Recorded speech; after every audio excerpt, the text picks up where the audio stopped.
இந்த மாதிரி இருக்கிற தேங்காய் முதல்ல போட்ட தேங்காய் இது மாதிரி அது வந்து இப்போ எப்படி ஆயிருக்கு பாருங்க. வெள்ளையாக இருந்த தேங்காய் இந்த நல்ல வாசனை வரும், ரெட்டாகிடும். இதை அணைச்சிடணும்.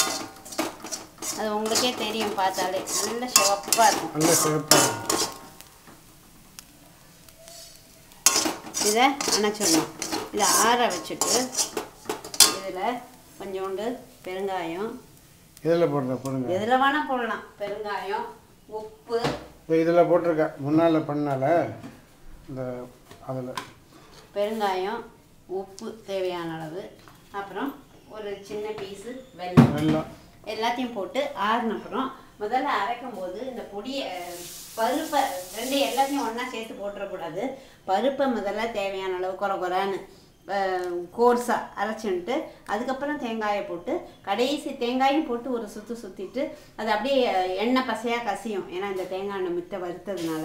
அப்புறம் அது கடைசியில் ஒரு துணிவுண்டு வெள்ளத்தையும் போட்டு கலக்கி எடுத்து வச்சுக்க வேண்டியதுதான். இந்த இங்கே இருக்கிற இந்த முதல்ல இந்த பருப்பு வகைகள், மிளகா இதெல்லாம் குறைன்னு அரைச்சிண்டு அதுக்கப்புறம் தேங்காயை போட்டு இதெல்லாம் ஆறினதுக்கப்புறம் அதுக்கப்புறம் தேங்காயை போட்டு அதையும் சுற்றினா தேங்காயை போட்ட உடனே ஒரு ஈர பசைய ஆயிலியாக ஆகிடும், உதிராக இருக்காது. அதுக்கப்புறம் அதை அரைச்சி கொஞ்சம் வெள்ளத்தை போட்டு எடுத்து வச்சுட்டா அப்புறம் நல்லா ஆறின அப்புறம் உதிரியாக பொடியாகிடும். அவ்வளோதான். இது அப்புறம் அரைச்ச அப்புறம் காமிக்கணும். இது ஆறின அப்புறம் தான் இதெல்லாம் ஆறினது தான் காமிக்கணும்.